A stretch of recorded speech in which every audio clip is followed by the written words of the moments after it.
Okay, Assalamualaikum dan selamat sejahtera. We continue our tutorial 2.2 Quantum Mechanics Model question number 4. Which of the following orbitals are allowed? So, soalan ni tanya, orbital ini wujud ataupun tidak. That means by allowed, alright? So, we check question A first, 3F. So, first of all, you tengok dulu n dia, iaitu 3. Then you senaraikan, when n equals to 3, L should be 0, 1, 2 only. Okay, sebab L ini menggunakan rumus kosong sehingga n tolak 1. Right, so n ini 3, 3 tolak 1, 2. So kosong hingga 2. Bila kamu dah senaraikan, keluarkan dia punya shape, iaitu 0S, 1P, 2 adalah D. So di sini ada tak 3F? Hanya ada 3S, 3P dan 3D. So 3F tak ada. So bila tak ada, jawapan dia adalah not allowed. Okay. Untuk B, 7S. Okay. Check untuk N sahaja. Dan you senaraikan when n equals to 7, L should be 0, 1, 2, 3, 4, 5, 6.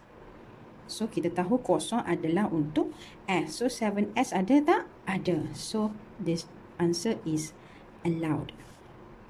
So, you continue by your own untuk question number C and D.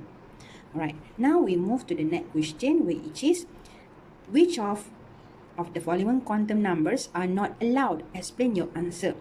So, antara A, B, C, D, E, F, yang mana set quantum number, set yang tidak wujud? Okay, yang set impossible untuk wujud. Kalau dia tak wujud, not allowed, you kena bagi reason. Okay, macam mana nak jawab? Okay, question number 5. Let's say A. Okay, you ada n equals to 1, L equals to 1, M equals to 0, S positive half. So, you nak tengok yang mana? Okay, when n equals to 1, L should be 0 only. So, di sini L-nya adalah 1. So, di sini yang salahnya adalah L. So, bila L-nya salah, should be nilainya kosong sahaja. So, jawapan set itu set not allowed. So, bila you jawapan kamu adalah not allowed, you kena bagi reason. Reason dia macam mana? Okay.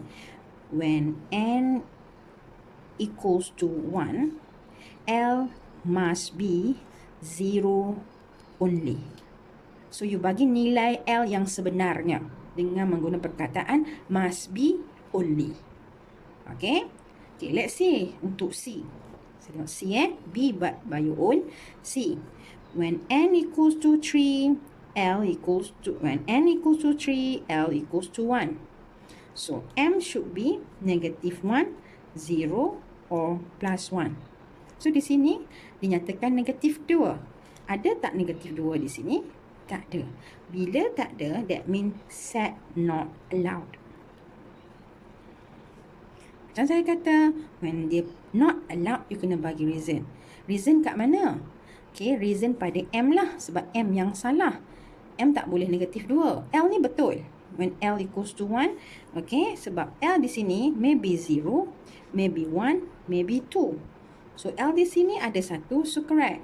Okay, so reason di sini, when L equals to 1, M must be negative 1, 0, or positive 1 only. Kena ada perkataan or. Sebab dia pilih salah satu. Bukan dengan guna perkataan and. Itu cara jawab untuk bagi reason. Okay, D, E, F, you buat by your own.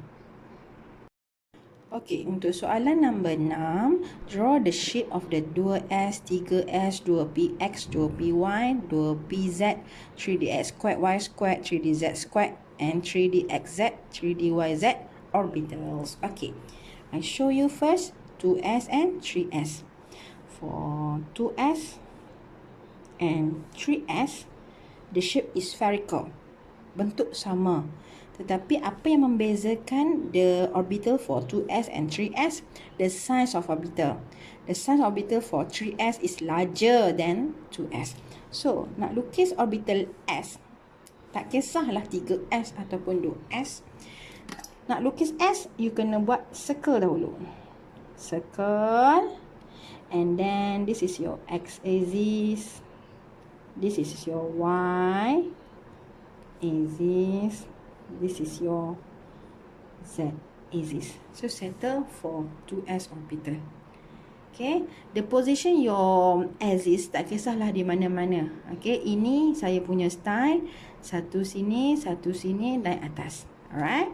Okay, untuk 3s saya kata the same shape but the size of orbitals larger than 2s.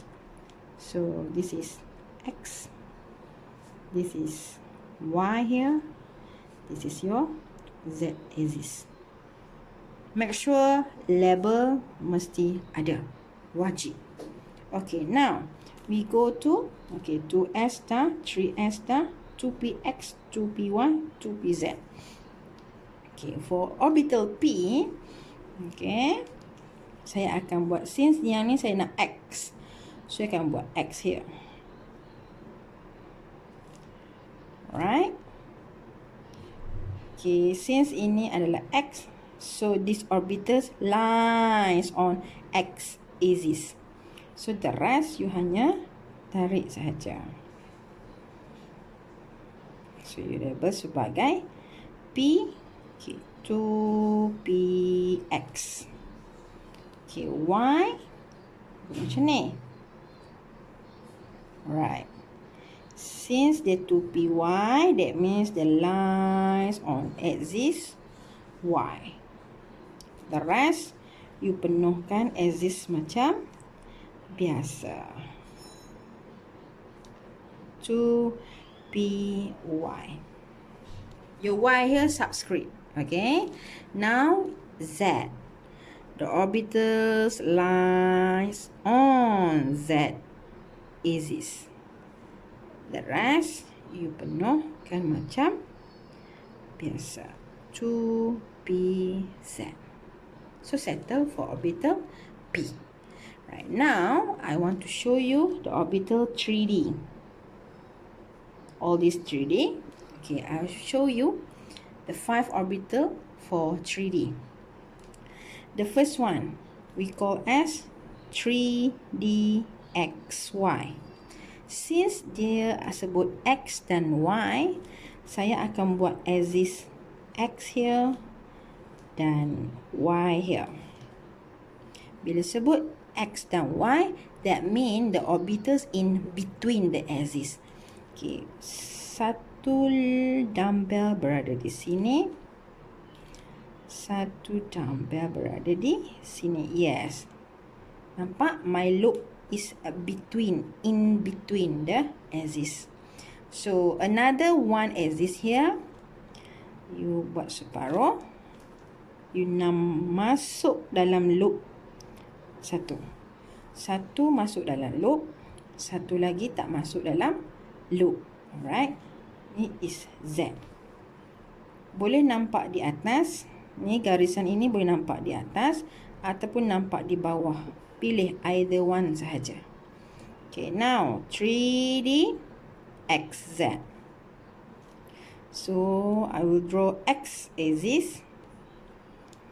Okay, dan Z axis. Since sebut X dan Z, so as usual, in between another one axis, satu tak nampak, satu masuk dalam loop. This is Y. Okay, 3D YZ. This is Y axis. This is Z axis. In between 1, 2. Satu masuk dalam loop. This is your X. Okay, another 2 orbital here. 3D X squared minus Y squared. Bila you nampak squared di sini, bermaksud dia bukan lagi in between macam this orbital. Kalau nampak squared, that means dia kena lies on axis macam bentuk P. Ini lies on axis. Okay. So sekarang the lines on axis untuk X. So you buat dulu untuk loop untuk X. Masuk di dalam. So this is your X. Ini panggil X squared. Another one is Y. You masukkan this Y here. Ini masukkan Y squared. Nampak? So another X axis, satu lagi axis, sorry, adalah axis Z. Settle for 3D X squared Y squared. Okay, now 3D Z squared. Okay, awak nampak the square sekali lagi. That means bila square, that means the lies on axis macam ni. Tetapi the lies untuk siapa? Since dia Z yang square, that means the lies untuk Z. Contoh. Right? Lines that means masuk dalam. This is Z. Okay. So, since dia melibatkan satu huruf saja, satu axis saja, Z, that's why kita kena letak gelang kecil di tengah. So, the rest, ini X, ini Y. So, settle untuk 3DZ square. Untuk soalan nombor 7, state the maximum electrons that occupy by an orbital with the following quantum numbers.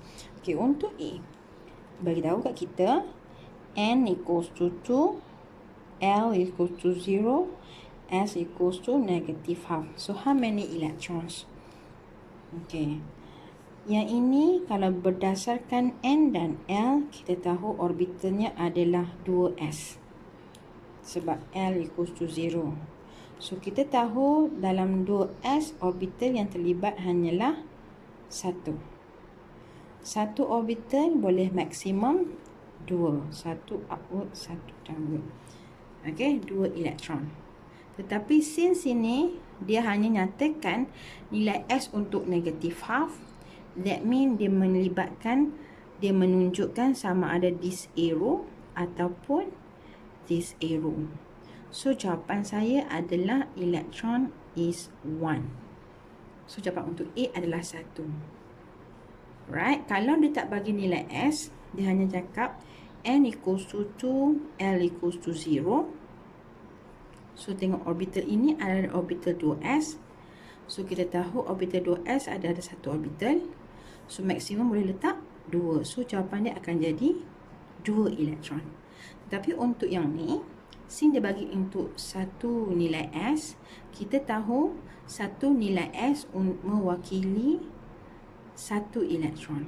Kalau positive half, mewakili satu elektron. Okay, so satu nilai S mewakili satu elektron. So, that's why jawapan untuk A adalah 1 elektron. Bukannya 2. Okay. Right, untuk B. When N equals to 3, L equals to 2. So, bila kita analyze yang N dan L, kita tahu orbitalnya adalah 3D. 3D ada berapa orbital? Ada 5 orbital. Satu orbital boleh letak maksimum 2. So, kalau satu orbital 2, kalau 5 orbital berapa elektron? 10. So, that's why jawapannya adalah 10. Okay. Untuk C, when N equals to 5, L equals to 1. Analyze N dan L, we get 5p. We know 5p has 3 orbital. 1 orbital, maximum 2 elektron. So, kalau 3 orbital, 6 electrons. That's why answer dia adalah 6.